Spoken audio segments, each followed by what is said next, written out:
What's up, my dudes? My name is Sister Turley, and this is the track review of 2016 Anaheim 1, the actual track. So, we're finally to it, boys. We're finally here.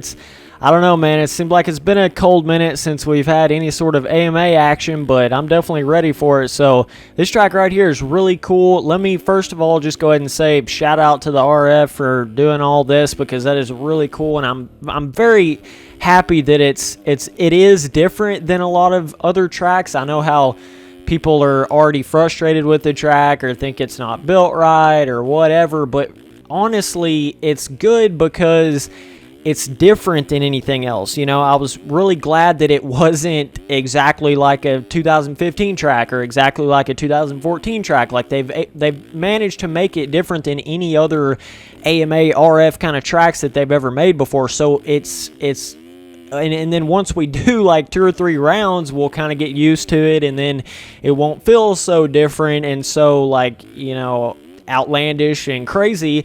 It'll seem a little more normal, and then we'll probably actually start really enjoying the tracks, like probably round, 3 or 4. I mean, I love this track, but I could see where it would, kind of frustrate a few people. But honestly, it's just a challenge, man. You gotta like respect how challenging it is. It's definitely a lot harder than a lot of tracks out there, man. Whether you're on a 250 or a 450, I mean, if you're on a 450, you're gonna have to be hitting pretty massive quads that are pretty gnarly to hit. Like, I mean, you practically have to be perfect on the jumps to hit them, and it's I love stuff like that, but I could see where people wouldn't really like that. And then if you're on a 250, just to triple in out of the corner is about the same difference difficulty-wise as quadding something on a 450. You see what I'm saying? So it's just as hard on a 250 hitting the smaller line as it is hitting the bigger line on the 450. So it's kind of all relative, if that makes any sense. But you will notice that the jumps do feel like they're kind of like kickered out. I'm not really sure what the whole design around that was, and I think it's cool, but it is different, very different than we've ever seen on AMA or RF tracks before. And you got to always remember that they can change from track to track. They're not always going to feel the same, but I did notice that with these, like, if you're not perfectly straight on the jumps or whatever, it'll almost make you do like a side flip, man. It's pretty crazy because it almost kind of has a feeling like there's ruts in the jumps or something. Like it'll give you like weird kickers and stuff. I'm not really sure how that they did that because you can't really see the ruts, so I don't really know how that works or how they designed that, but it is very different than any other tracks they've ever made before. So it's cool. The jumps aren't as, like, smooth and very, very, I don't really know how to explain, rounded, I guess you could call it, like the 2015 tracks are. They definitely got away from that, which I do really like that. They're going back to more of a, like, more realistic type Supercross tracks that aren't so rounded jumps and like so perfect anymore. They're making them starting to feel like they've got ruts in the jump faces, and the whoops are gnarly, and like you got to be straight with the jumps or it's going to give you a kicker. So the jumps feel like they do kind of have kickers. So in a sense, it makes it feel way more realistic, but at the same time, it's like, oh my gosh, man, it's super challenging to run consistent laps and stuff on it when it's like that. But it's cool though, man. I mean, I really enjoy it. The tracks do seem slightly more narrow than like 2015 and stuff. It's very crazy because I was not expecting them to go this kind of route. I was thinking they would have went,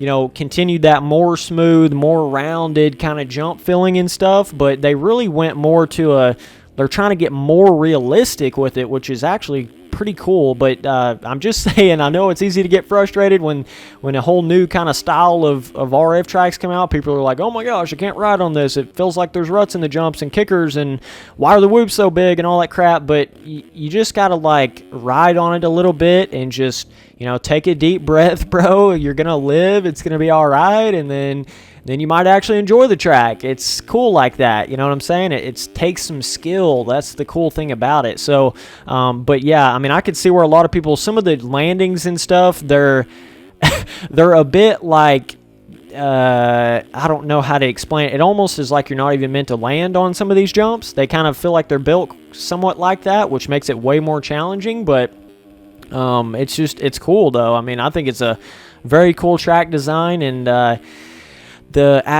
way the ground feels, the tile map and everything is pretty solid. So I'm liking how they're doing all these tracks, and this is a fun one, man. There's 2 big quads and all the little rhythms and stuff, man. Pretty tricky to hit on a 250, just like your standard triple ends. They're easy to hit on the 450, but for the 250, it's gnarly, man. Like it's if you don't have perfect traction on a 250 coming out of most of these corners, you're not gonna even be able to hit like the standard triple or whatever, the standard triple line, and then you got to be perfect on the 450 to hit like the triple quad or the triple quad triple, something like that. So it's cool. Like it really takes a perfection kind of rider to really nail these rhythms and stuff. So yeah, definitely cool, and I'm excited for the rest of the season. So I'm going to say that quad right there is crazy, but definitely hittable. It's not like a custom track that's like unhittable rhythms or something, but it is a tricky track, no doubt. And I mean,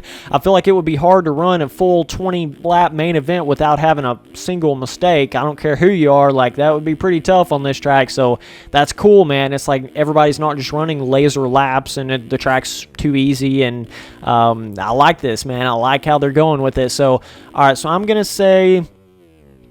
give this particular track right here I'm going to give it a 9 overall, and I'm going to say the difficulty, I'm going to say it's hard difficulty. So the whoops, they're really not that bad, man. The whoop, everybody's freaking out about how big the whoops are, and as long as you just hit them hard, you're gonna be all right. Like don't turn too much in the middle of the whoops. Just keep your bike straight enough, and don't like try to overcorrect and just hold the throttle down a little bit. And most of the time you'll be all right on them. But it's every once in a while they'll just trick you up and make you flip over the bars out of nowhere. But other than that, they're really not that bad. So anyways, I appreciate all you watching these videos, and I'll keep on making them. Peace.